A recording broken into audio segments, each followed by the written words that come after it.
So, herzlich willkommen. Schon drauf wieder? Ja. Was? Sind wir schon drauf?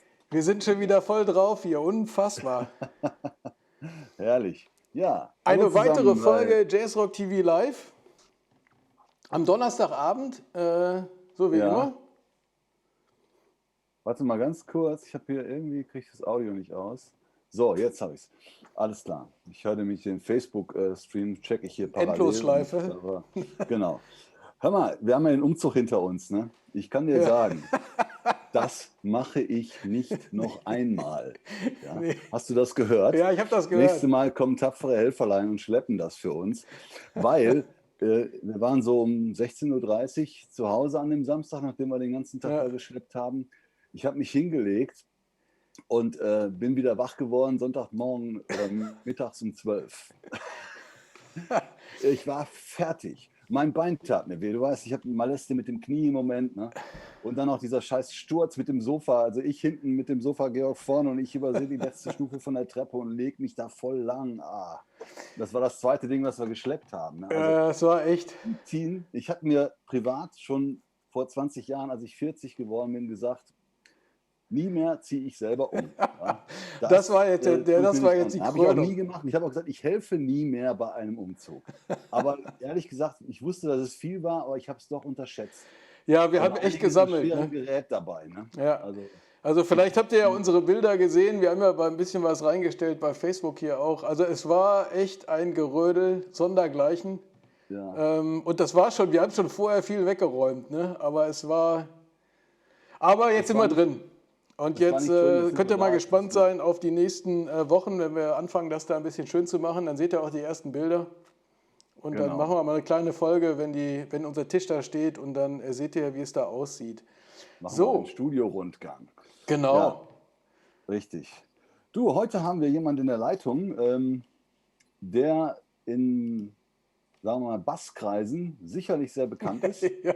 Ein ganz toller Bassist, der unglaubliche Credits auch hat, mit dem er schon alles zusammengearbeitet hat. Ich habe das hier mal aufgerufen, dazu gehört Bob Mintzer, Wackerman, Steve Jansen und Sean Freeman, der auch mit Level 42 und Eric Clapton gespielt hat und ganz, ganz viele Leute. Ein Mega-Bassist, der auch viele Soloalben schon rausgebracht hat oder in Collaboration-Alben rausgebracht hat. Und der sitzt gerade in Brüssel und wartet darauf, dass wir ihn dazuschalten.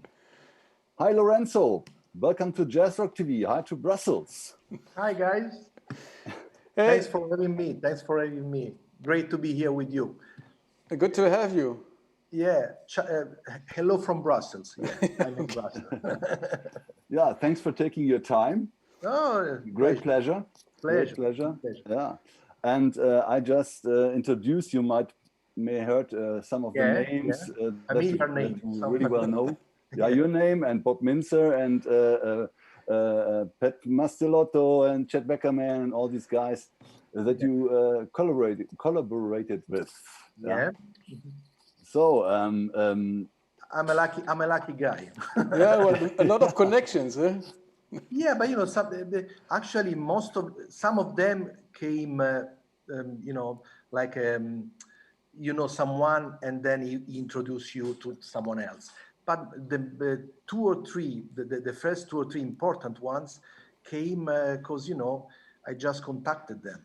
So sometimes you must really believe in what you're doing, in what you are proposing, you know, as a collaboration. So, for example, Cuong Vu, the trumpet player from the Metheny Group, from the way up, it's a Grammy-winning trumpet player of the Metheny Group. I remember, maybe you guys have a certain age like me, so you remember MySpace, no? You remember? Yeah, sure. Yeah, I contacted him on MySpace, and I just writing, I love what you do. Maybe we can collaborate on something. I have some new music. Maybe you can consider, you know, in doing something together. And he replied. And of course, he replied, yeah, send me the music, because of course that's the starting point. Yeah. He liked it, and so he said, okay, send me the music maybe, and then we arrange a tour, and then after that it's I guess 11 years that I play on his stuff and he plays on mine.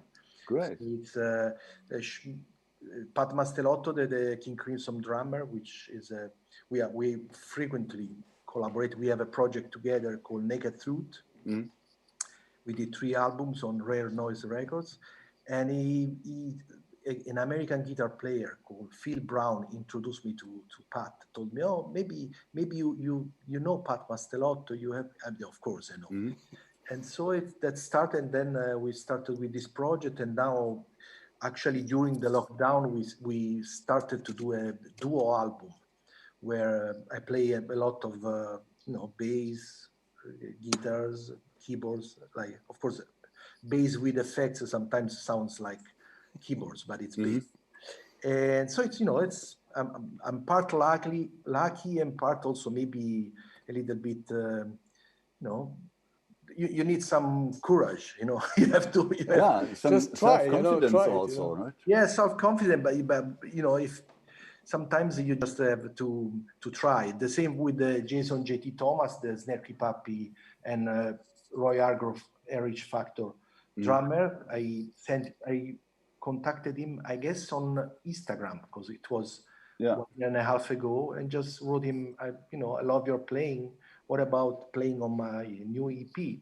And he replied, yeah, thanks for contacting me. Send me the music. Send me, because of course you need to have a curriculum or maybe something, Sure.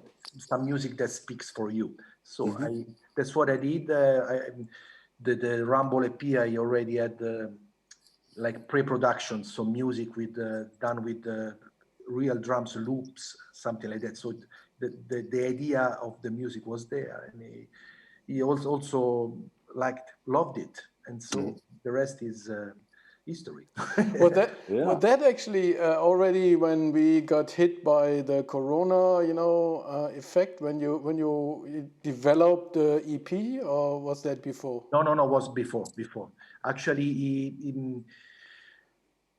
I don't know if it's been a smart move, but I released it on my own, only on my Bandcamp on March the 6th. So probably was not the best moment of the year, but it was ready, and when you arrive to a point that you worked on something for 1.5 years, you can't wait to. So it's during lockdown I worked on other projects. The one with the trio with Richard Alebeck and Nils Voiskul, the Boomerang. Maybe we will talk about that later. But the Rumble EP, because the music was ready and mixed, I guess 5 months before. We were still in 2019. Okay. But then all the marketing stuff to prepare but it's going okay, because it's only on my Bandcamp page, and it's I think I arrived to around 400 copies, which is it's okay. It's great, and also it's nice to see that even if you say you can buy it starting from €4, because it's four songs EP. On a lot of people, fans, they pay €10, €8 to show you they are, it's. I think that's a nice and very supportive concept at Bandcamp. Bandcamp it really gives the impression to support the artist with. And that's the reason why I did it this EP on my own. Just complete autonomy, 100%. Because every time you open Gmail and you see, hey, another 2 copies, another 2 copies. It's sort of, it's like. Exactly. Yeah, it's cool. So you do everything on your own? Composing, playing, recording, mastering. Graphics. No. Mix and mastering was done by Enrico Sesselego, which is an Italian friend, professional sound engineer. He worked with Paul Gilbert, Steve Vai, so Wow, cool. Let's give credit to him for the mix and the mastering. The cover album was done by Stroboscopic, which is this agency that does marketing and cover arts for artists. They also did they also did my new website. So I tried to have a full new package. No, but composing, arranging, it's all me, of course. Should we have listen to one of the tracks and then talk a bit about the album? You created a nice clip with the two guys that you recorded the album, right? Yeah. So let's have a look into that. What's the name of the track? Rumble. You mean Rumble? No, the first one was Elephant. No, the first track. Art of Mistake. Art of Mistake. Yeah, sorry about that. Okay. So you see Jason J.T. Thomas in Texas recording. You see Alessandro Guisi in Rome, the piano player, and you see the Koi, which is another album, Koi horn section recorded in Rome. So and me in Germany actually. I was in Germany, in a studio in Germany. So where in Germany was it? It's I don't remember it's the Marushik is a luthier, bass builder, and he has the headquarters very close to the Belgian border. So I'm sorry, I don't remember, but no worries. No problem. Okay, great. Okay. So let's have a look. Let's have a look in a minute in that clip.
Yeah. Great.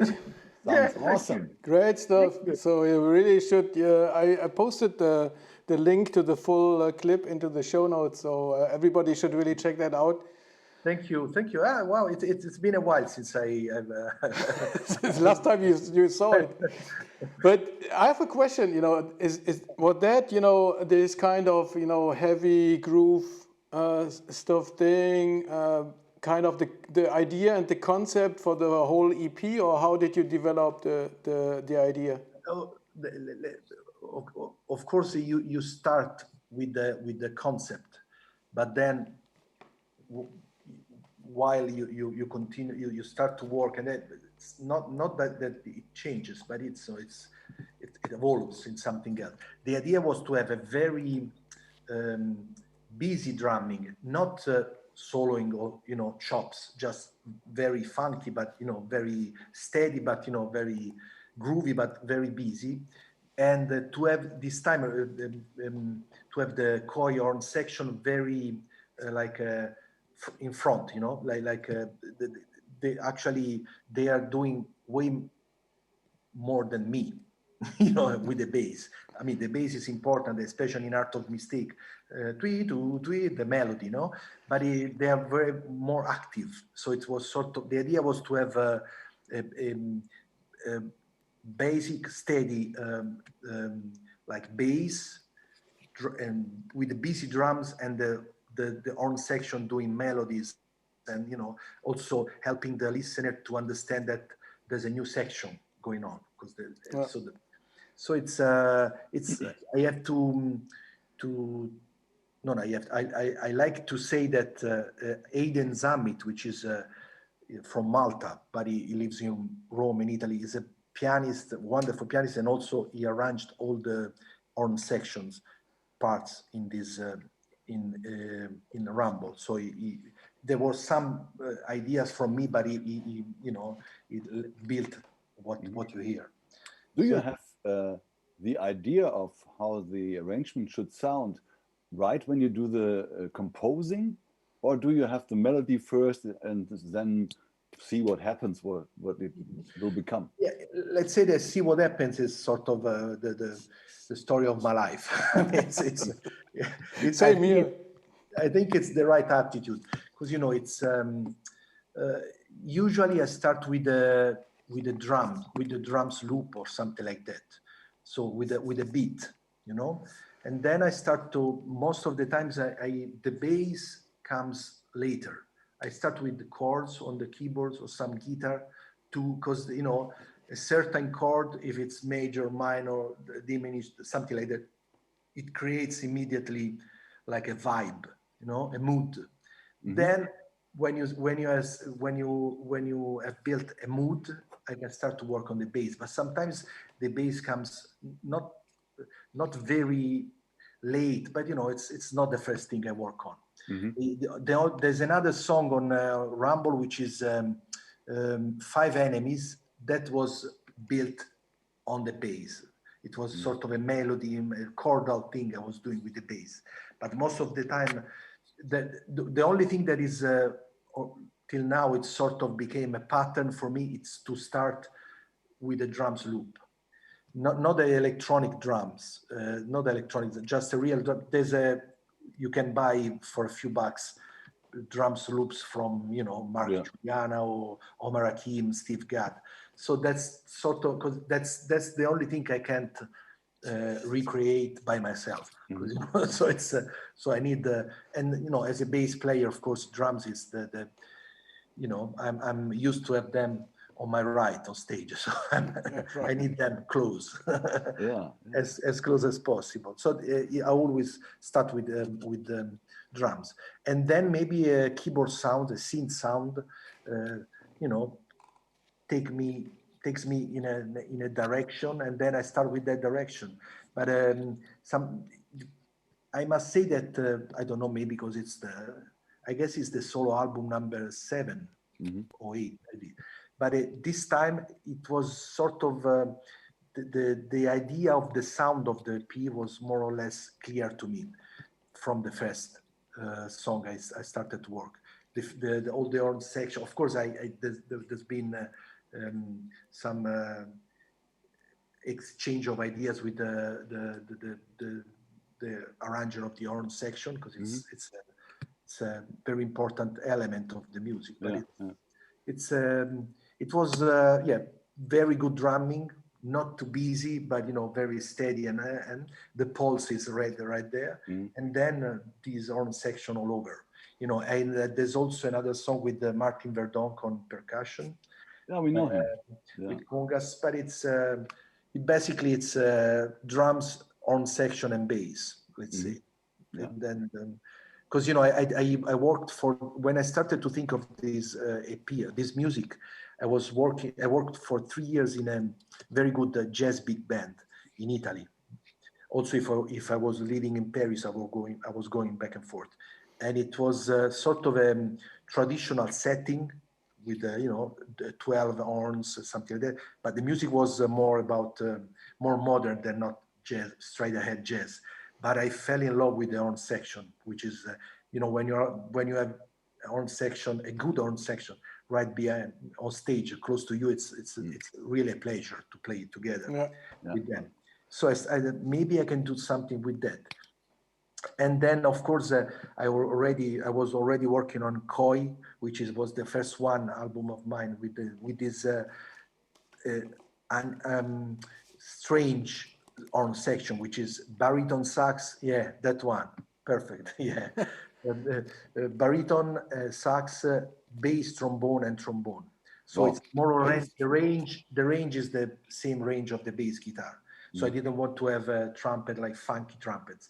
Just to make it was sort of an experiment. But then when I was starting to work on Rumble, I started to have, I received a lot of messages from people that bought Koi and say, oh, please don't change the horn section because the sound is so. Also in reviews, the reviewers said, oh, it's very, it's typical. It's a sort of a trademark. So I said, maybe I created a trademark, so let's stick to it. Not change but it. what did the horn players say when you? So that was kind of set up with that album, right? Yeah, of course. So that was and still the same players. So what did they say when you came up with the idea? Hey, let's do this, bass. They were. Of course, they are professionals. So whatever you put in front of them, they played perfectly. But they were very happy because actually, normally baritone sax and bass trombone and also trombone, they don't play. They are not so much up front in the arrangement. So they were excited.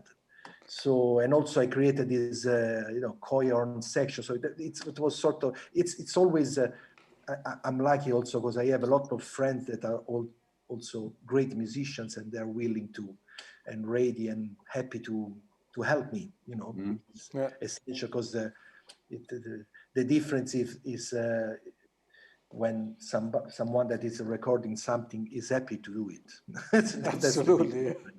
That makes the difference. There's another track on that EP. I think it's a title track, Rumble. Rumble, yeah. Which perfectly features the horn section in the beginning.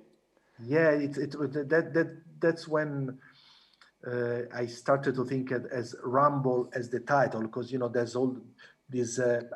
That's why there's elephants on the cover art, because it's like boom, boom, like I was imagining like 4 or 5 elephants running in the savannah. So I guess I never experienced that, but I guess that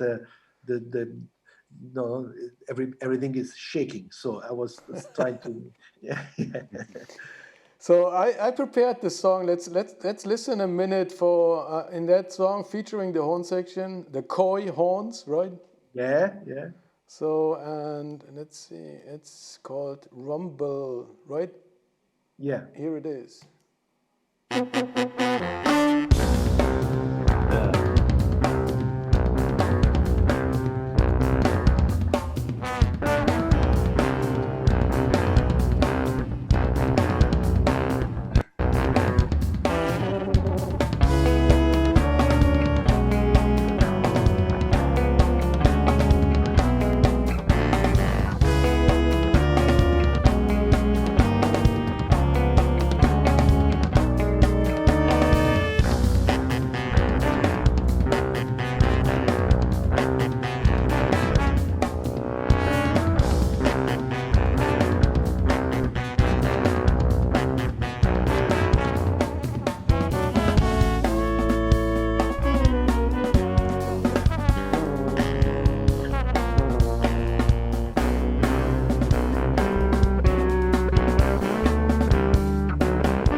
I can see the elephants. I can see. I can feel the elephants. For sure. Yeah. Be careful. Be careful.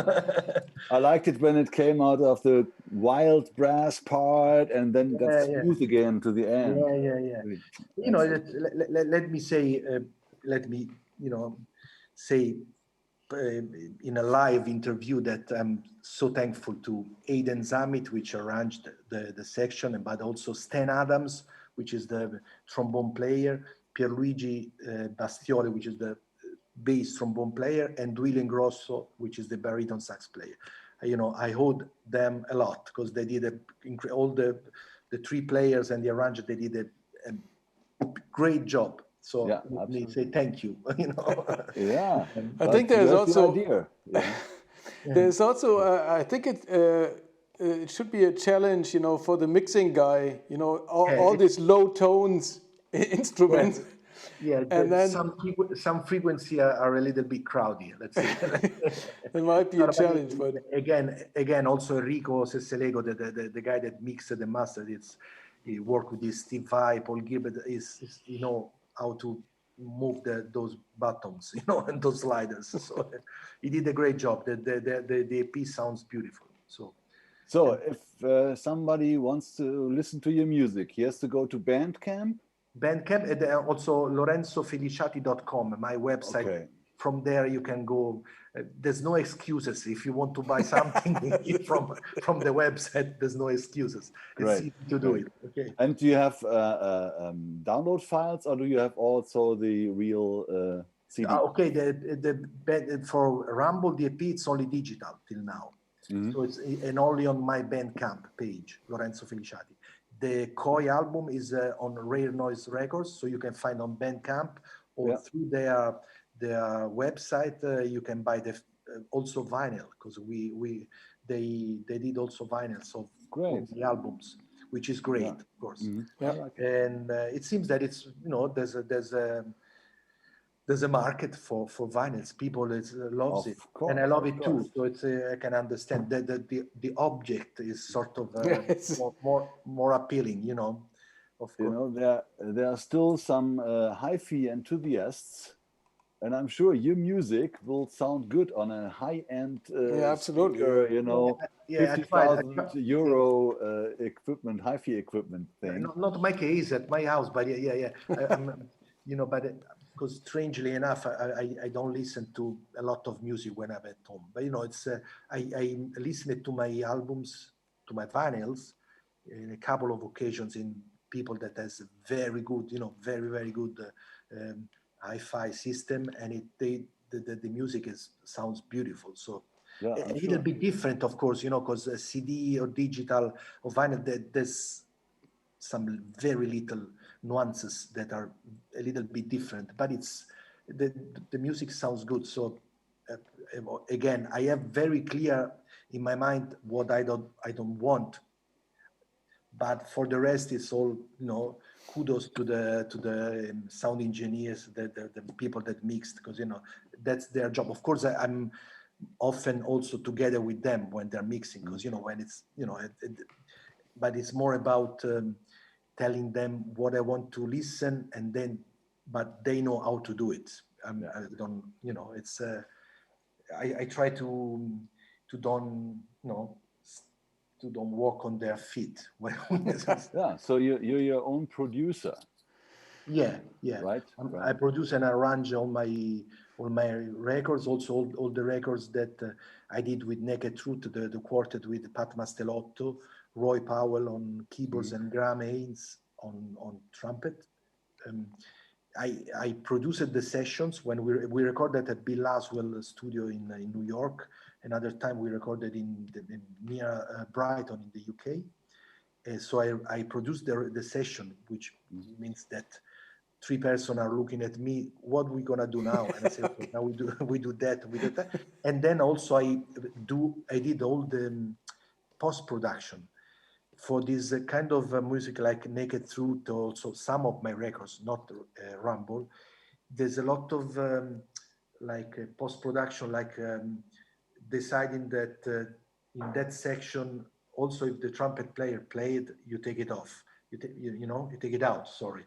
And then you can put it, so sort of a post-production arrangement. Mm-hmm. Okay.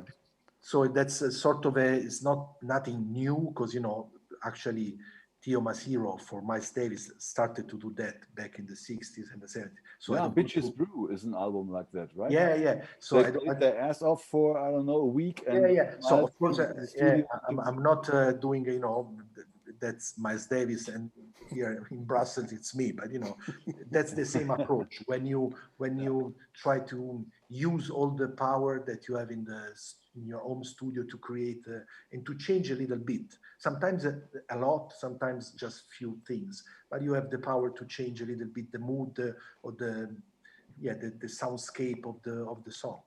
So that's what a producer of this kind of music does.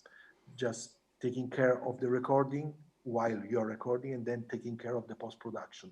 Maybe adding some other stuff, some keyboards if needed, or something like that. Of course, always with the other musician saying, "Okay, yes, we like what you did," but at the end, it's the producer that decides.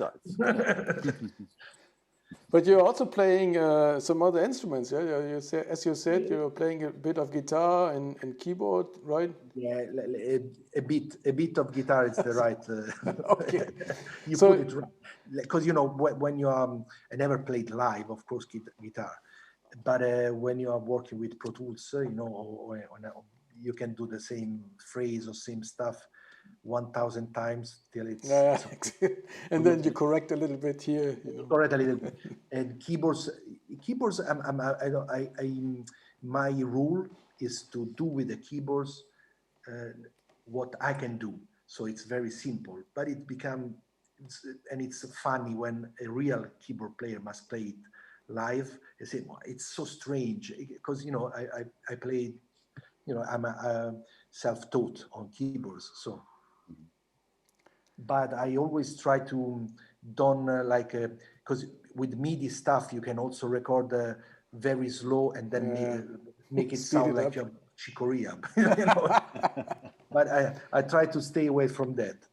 So yeah, a little bit of keyboards and guitars. That's it. But with with all the effects and all the the technology you can apply to bass guitar, it sounds like a keyboard. I'm also do a lot of solo performances where I just my bass and some effects, and so it's there's a lot of sounds you can take, you can create with just the bass. It will not sound like a bass guitar. One question I always like to ask our guests is, how did it all start? Are you from a musical family, or? Yeah. My father was a jazz fan, so we always had jazz records at home. Of course, it was more traditional jazz, sort of. But I think that it's important that you understand the feeling of sitting on a couch and listening to music, which is something that now everything is too fast, so it's not easy. But when I was a kid, I realized that it's a good thing, to just spend time just listening. And of course, with vinyl you cannot skip. You have to wait for the side to finish. Yeah. And but my brother, which is 2 years older than me, he was playing guitar and singing, and this was when I was 13 or 14. And so a friend of ours had built a drum kit by his own, he's built it with wood, stuff like that. So I've always been a very big fan of drums. I love drums. I discovered myself more often on drummers' websites instead of bass players' websites, because I love drums. And so, but someone was already playing sort of drums, so the bass was missing. So I was not so enthusiastic, of course, because I didn't know exactly what the bass was doing in a song. But so I started just playing the first two, the two bottom strings on a guitar. Mm-hmm.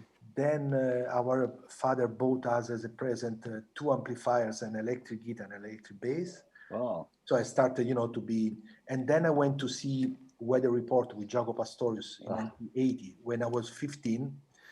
It was the last tour that Jaco did with the Weather Report, and it was, of course, an experience you will never forget in your life. And also I saw Jaco and I say, well, maybe a bass player can be, something cool. And also, it's Maybe. not the one that is, in the dark side of the stage. It was doing the solo, the slang solo with beating his bass with the strap. I was like, wow. Of course, the music was wonderful, beautiful. The concert was, and those back in those days when you had a ballad. We were in a Palace Sport. It was like 5,000 people, but when you had the ballad, the silence was total. So you hear all the nuances of the music. It was now, and nobody was on the phone with the phone trying to. Not at that time. So I checked Jaco Pastorius. I said maybe it's cool to be a bass player. So I started to play a little bit. Then I started university architecture, and I was very good. But then I said I want to be a musician. So of course that day was a great day for me, but not for her parents. So you quit the study for architecture? Yeah. And I was okay. I was doing very well, but I guess that life is too short to do two things or three things, especially creative things, And so I started to play. Fortunately, it was still there were still a lot of clubs and live activity in Rome. So I started to study the instrument while rehearsing or while preparing myself with the repertoire. That's when you see, also if you are preparing yourself to play Mastancelli, you start to, understand and to realize that there's certain stuff. It's, so it's, and then of course I started to be probably good enough to be paid. And then I started to, to do a lot of sessions because I did something like almost 70 albums in Italy as a pop session player. Mm-hmm. Also, I did a lot of tours and albums. So it's probably I was lucky to be the right person at the right moment because, there was a time when, that was the time when sort of less traditional players were the ones that were taking to do sessions, So they were asking to have your sound, to have your approach and attitude. They were willing to have your help. Mm-hmm. So maybe that's why I'm not an extremely good sight reader. But if you ask me to invent something, it's easy It's easy. I mean, I'm used to do that. So that's how it started. Then, after 10, 11, 12 years, maybe doing pop sessions and pop tours, I noticed that the market was going down. So that maybe I was paid the same amount of money, but there were less gigs, or maybe they were asking you to, because, the economy was going down and the show business together with it. And so I was lucky that at that moment, Mark Bass, the amps, Mark Bass, I am one of their first endorsers. So I was lucky because nobody else was there to be able to go to music fair like Frankfurt Music Mess. So I started to go around and play stuff, and so I realized that maybe I should have some music of my own to play on top of it. So I did my first record, and then I did the second one, and then now I celebrated my 55th anniversary birthday 2 days ago. Great. A lot Congratulations. of stuff. Congratulations. Happy birthday. Thank you. Belated. Yeah, it's okay. Yeah, interesting story. So besides Jaco Pastorius, who else was influential for you? Who was the influencer? Yeah, before Jaco Pastorius, when I was playing with less and not less enthusiasm, but I was not sure that that was something that was was something that will be present in all my life. My brother was a big fan of Led Zeppelin, so John Paul Jones, which is an incredibly good bass player. Also the band, I mean, the riffs, the band, I'm still a big fan of Led Zeppelin. Yeah. I remember also Uriah Heep. Uriah Heep is another... Trevor Jones? Yeah, I guess. Yeah. And also Gentle Giant. The incredible, great band. They were all multi-instrumentalists, crazy. Yeah. And then I started to listen to some new wave, like the Stranglers. You remember the Stranglers? Sure. With Jean-Jacques, I don't remember the name of the bass player, but it was heavy and loud in the mix, so you can feel it. And also Joy Division with the Stranglers didn't they have this big hit, Golden Brown? Was that Stranglers? Stranglers. No, I think that there's the very famous song is "Always the Sun." Always the Sun. Yeah. But I mean, it's influential. And then again, I discovered Weather Report, Jag, and then Return to Forever, Mahavishnu Orchestra, and all. But I never stopped to listen to new stuff, and I'm a rock guy. So it's and I'm fine with it. You know, it's that's where I started, blues, rock, and that's how I started, and that's it will be this way forever, I guess. Yeah. So that was kind of a decision to leave the architecture studies behind you and switch to the music. I mean, that is nowadays. Yeah, let's say that now that I'm a father, I understand what I, from the other point of view, what happened. Yeah, but of course, sometimes it was probably not a 100% mature decision. But looking, I think that I did good, not in terms of being famous or being, but it seems that I'm not the only one thinking that I'm doing good music. So that's all I can say. I've been a teacher for several years now, no more, because of course, I was starting to. I always collaborated with a lot of conservatories like Amsterdam, Tilburg, Rotterdam. But now, of course, everything is in freeze mode because COVID. But no, how did you manage with COVID-19 lockdowns and stuff? Did it? I worked a lot at home. I did four projects, like this duo project with Pat Mastelotto from King Crimson on drums. This trio with Richard Alebeck and Nils Vuskol, the Boomerang. And I did another sort of a smooth jazz project with two Italian guys, Gianni Vancini, saxophone player, and Aiden Zammit, the arranger of the horn section. He's also a fantastic piano player. So we did this project. And also a duo with the Belgian keyboard player, Dominique Van Tom. It's called Fake. It's like new wave, sort of, with the precision bass, with the peak. So it's the sound is very, which is part of my roots. So it was nice with a lot of electronica. So, no gigs, you stay at home and you compose. Explore new stuff. Yeah.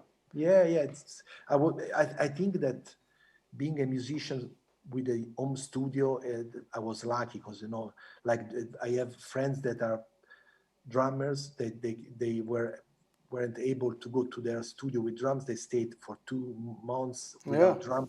With their instruments you go crazy. but lots of guys, are out of their jobs, no payments, whatever. You get a little help from the government, but not everybody. I don't know. Not in Italy. Not in Italy. Yeah, you got something in Germany, but it's difficult. It's very difficult. And as a live musician, you want to go out and play. That's your life. That's our life. But it's also, I was lucky enough that I played on so many hits songs in Italy. There's an agency that pays you for every radio play if you're not a composer, but you played on a song, every time this song is played on the radio or in TV, you get a very little amount of. So consider all the stuff I did. That I got. Thumbs up. It's still something coming in. Yeah. Some food on the table. Came from that. Cool. I was as you said, you're exploring all these areas and exploring to play with so many people. That was also on your last album, right? There's, I think, different players on every track, right? Yeah, that was sort of to make it different from Koi, where I have my quartet with the horn section. Elevator Man was like one lineup. Every song has a different lineup, so it was also a way to celebrate and say thank you to all the friends, musicians that has been part of my life since now. So it's So that came out 3 years ago, or 2 or 3 years ago, right? Yes. So it's Rare Noise Records. So that's exactly. Yeah. So let's listen for a minute to the first track, Elevator Man, the title track, right? Yeah, there's Roberto Waldi on drums. He plays with me in Twiscapes, the trio that I have with Colin Edwin, the bass player of Porcupine Tree, with 2 basses and drums, with Roberto Waldi. He plays with PFM, Prematea Forneria Marconi. He's a great drummer and a great friend of mine. Yeah. And I play guitar on this one. Huh? Oh, okay, good. Let's listen. And on that album, you had also the King Crimson player, Pat drummer. King Crimson drummer, but not on that track. But no, it's another track. Let's have a listen to Elevator Man. Okay.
Yeah, here's the rock guy. That sounds good. Yeah, I like. I didn't listen to all of your records. I have to admit.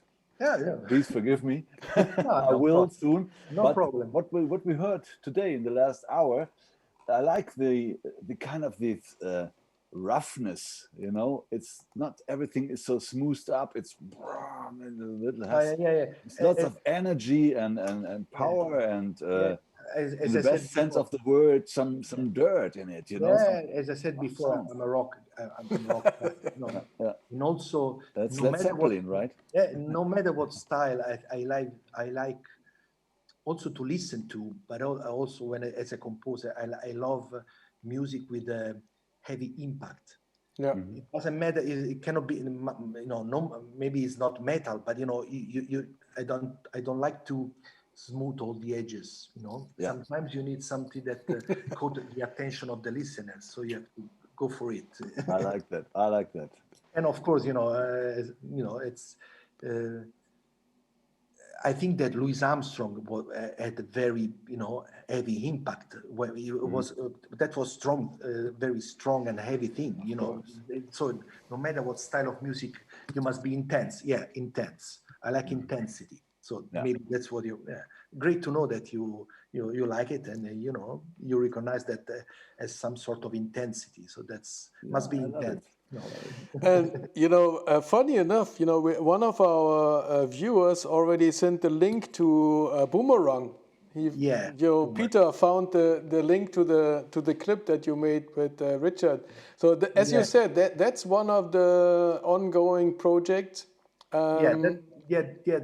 We worked on it mostly during the last 4 months. So it's of course because it was easier to be free, you know, to have free time to work on it. But apart from that, we started a few months before the lockdown, and it's also if every one of us has his own solo career and stuff. We clicked.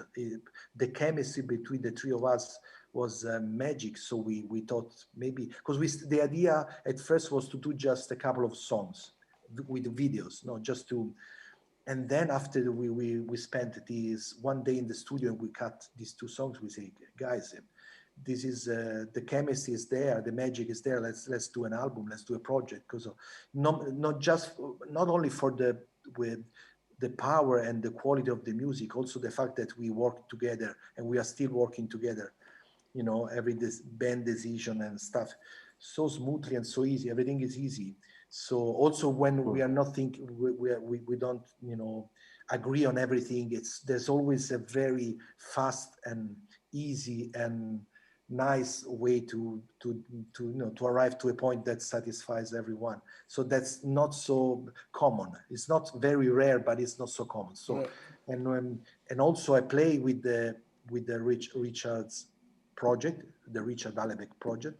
And also I'm playing together with Richard and Niels in, I hope the pronunciation is right, Jeroen van Elsdingen, which is a Dutch keyboard player, wonderful pianist. So we did we did some gigs, and it's sort of the chemistry is also when we are not playing our music is there. So we are very proud. You're working already for a while, right? So you know each other for quite a while already. No, not quite a while, because I first met Richard in 2 years ago at the North Sea Jazz Festival, because Martin Verdonk was having a special live event from the North Sea Jazz Festival for Yamaha.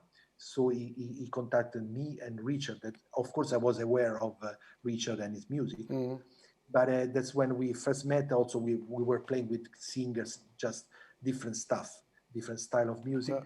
But we told each other we have to do something together.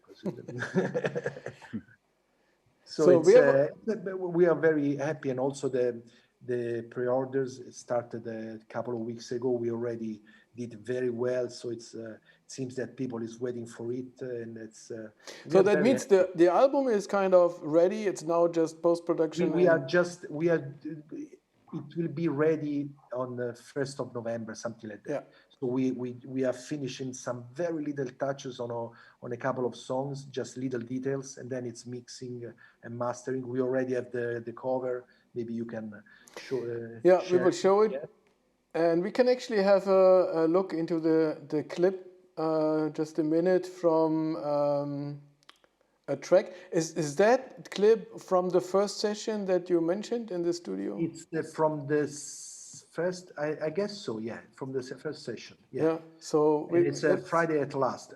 All the music is co-composed by all the three of us, because maybe I have a melodic idea, but then it reflects not just the taste, but also the composition. We are all the three of us. We are composers of the music, and also, of course, arrangers. Yeah. Great. So awesome. Let's have a look. Boomerang. Friday at Last. Friday at Last. Tomorrow is Friday. Okay. Yeah. At last.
Yeah, that's cool stuff.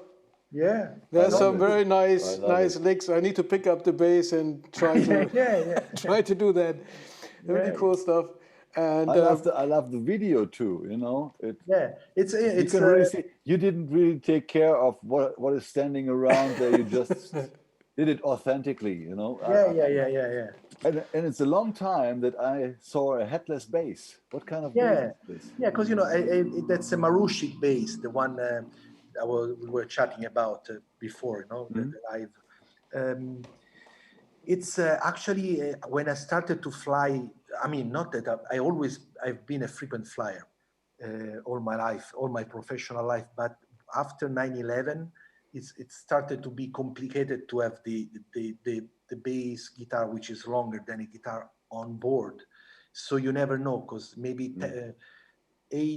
maybe 6 times out of 10 there's no problem, but then the time that they say no, maybe it's the moment right the time that you need it. Yeah, right. So I thought that headless bass was easy. Yeah, easier. smaller. And it is. Yeah, really? Yeah. And it's a sort of a strange at first, because it's you're looking for the headstock, but this is a very well balanced bass, this Marushik. So it's and the sound is beautiful. But actually, I met few months ago in Rome, Matthew Garrison, the bass player, is using a headless too. So we are friends. We chat about how great it is to have a bass that is smaller, easier to carry around, lighter, and something like that. So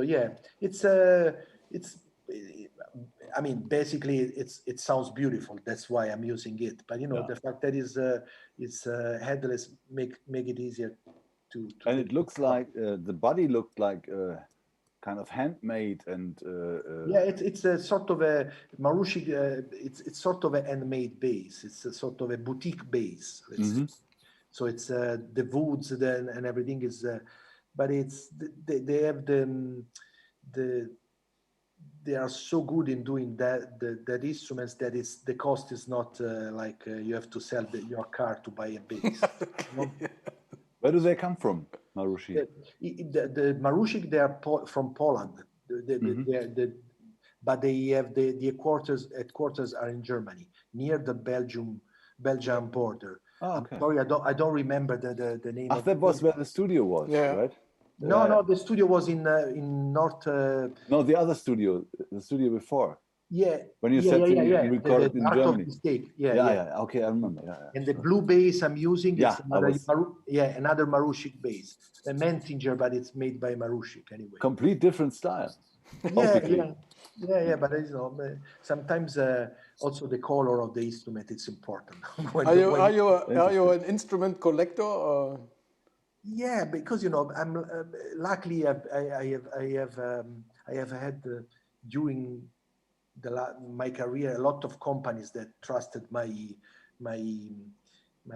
work. They love the way I approach to professionally to my work, so they are happy to send me stuff and say just use it, we are happy. So of course, talking about amplifiers, I'm with Mark Bass since their day one, so of course I'm always using their products. For basses, I had a worldwide deal with Ibanez for 6-7 years, but then I decided that not just for musical reasons or for my needs, but also because you guys know, sometimes you wake up in the morning, you feel you want to play a Fender. Then the day after you like to use a Marushik, because there's no it's not something that it's because it just happens. You're a gear fanatic, so that's why. Sometimes when you wake up, you feel like playing a Fender. I love that sentence. So I have something like maybe 18-20 basses, not a lot, but the most precious one, it's I have Fender Jazz from 72, 72, which is the one like the one Geddy Lee from Russia. It's the one with the black, and it's a gift from my wife. So that's one is special, and it sounds, of course, beautiful. But then I have other nice basses, but it's actually I don't think I'm a collector. I love to have basses, to have different instruments. But not for collecting.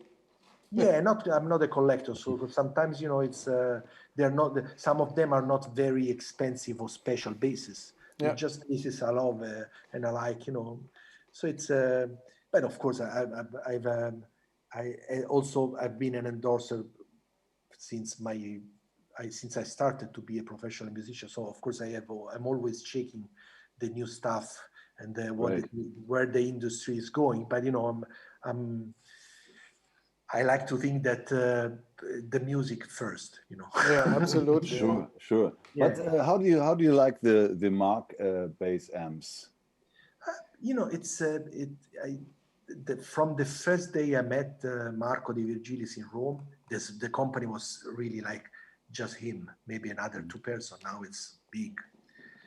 I immediately, let's say, even before trying the amp, I was feeling the enthusiasm that Marco has and always had and still has. You know what I mean?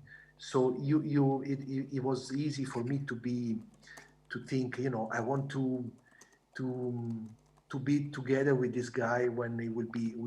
I was sure he was going to have a success because he was really determined, but also a lot of enthusiasm, and that was because I was with Eden, which is another big company. Yeah. Then now I don't know no more, but it was an American company, so no direct connection with them. With Mark Bass from day one, I was going to the headquarters. I helped them develop some stuff, and that's cool. That's cool. They are very so you could bring some ideas or some ideas, but but of course we are talking about very good amps because the sound is very actually. You hear the sound of your bass. If you change the bass, the sound is completely different. So that's that's important because it's very authentic, right? Yeah, it really helps you to have yours, to amplify your sound. Because something that I always say to my students is that you must play a lot also with the bass unplugged, the electric bass, because there's an acoustic part of the instrument also if it's an electric one, so you start to feel the sound. But when you plug it into a Mark bass, it's not the only one amplifier that does that, but for me it's the best one that does that. You hear the sound of your bass. So, and of course it's I guess we are close to celebrate 21 years together. Wow. So it's been a long ride. And also he sent me everywhere to do demos, master classes. Promote the amps. Yeah, Frankfurt Music Mess like 15 times with them. So it's I've been to NAMM, the NAMM show in LA with them. So it's I guess that I know that they did a lot for me, but I'm sure that I also did all my best. Yeah, that's why. So there's a lot of from you inside the amps now. Yeah, not a lot, but I'm part of the history. Yeah.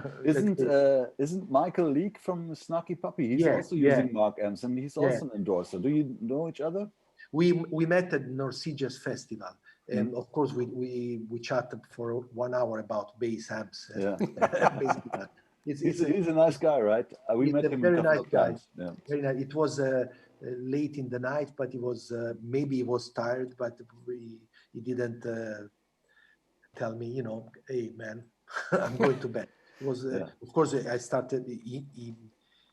I was. Right a couple of weeks before North Sea Jazz Festival, Mark Bass sent me his signature amplifier head. So saying, I tried it, it's very good. Oh, it was really, thank you. And then I told him, I contacted JT Thomas, your drummer for great, you will be amazed how he will play your music. So it's a very nice guy. Yeah, these guys are so supportive on whatever. Yeah. And also, that they have Marcus Miller, they had the late Victor Bailey, They have a lot of incredible, like Adrian Ferro and Dominique Piazza, a lot of guys, you know. It's and of course, when I started, I was one of the 3 endorsers. Now, you know, there's everyone. But you know, it's I like to think that I did my best to support the brand and to let people know the products. Yeah. Cool. Great stories. So as you said, there's all your projects that you started within the last months that will come out now piece by piece. Okay, the first one that will come out will be Boomerang. We already talked about that. And then I guess that there will be this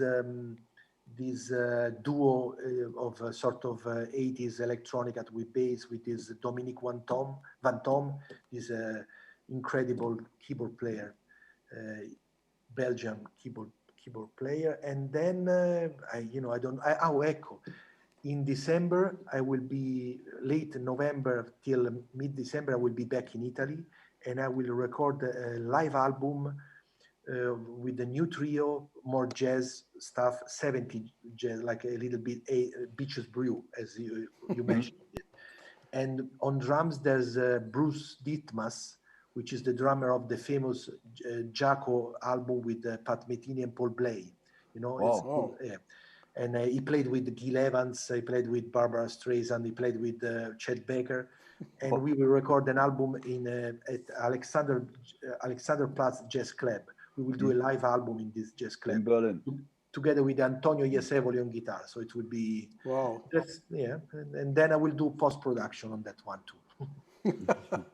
Awesome. I have a last biographical question. You were raised up in Rome, right? Yeah. Born and raised in Rome, and you lived quite a time in Paris, as I understood. And now you're in Brussels. What took you from Rome to Paris to Brussels? Okay, we were having a good life in Rome, but our daughter was starting to the high school, and she was like my wife. She's very good in languages, so we thought that it was a good experience to live somewhere else. So my wife was able to apply for a job position in Paris, France. And so we say, are we all okay with this? Yeah, why not? Of course, I had to quit to teach at the St. Louis College of Music in Rome, which is like a conservatory, but it's private. But, I started to, actually, I didn't play a lot in France during those 3.5 years, but it was easy from Paris to go to Netherlands, Germany, Norway. You are norther than Italy. So, and then after 3.5, we said, why we don't, because our daughter was finishing the Lycée International, the international high school in Paris.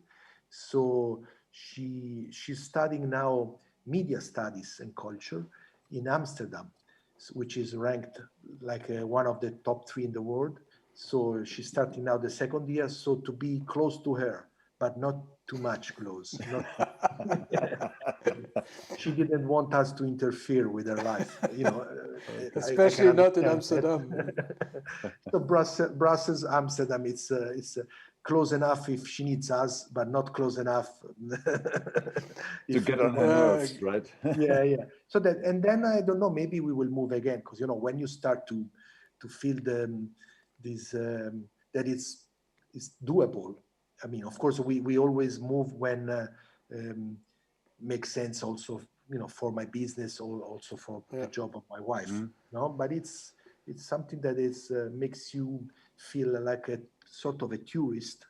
So it's the approach and the attitude to the where you live is always positive. After many years in Rome, after 50 years in Rome, I was like we were sort of feeling and seeing only the bad things. You are no more able to see the great things, after so many years. And of course, Rome changed a lot. till when I was a kid. So yeah, and now Brussels for at least, I guess, a couple of years. Then But always capitals, right? Always capitals. Yeah. You have to come to Berlin then soon. Yeah, maybe Berlin is the next one. Yeah, no, but more than capital, it's essential that there's a international airport. Yes. Okay. So yeah, you said you are a frequent traveler. Yeah, but maybe I will do my best. I want to visit your new headquarters as soon as possible to pay a visit. You're more than welcome. You're more than welcome. Yeah. When we are set up, we will let you know.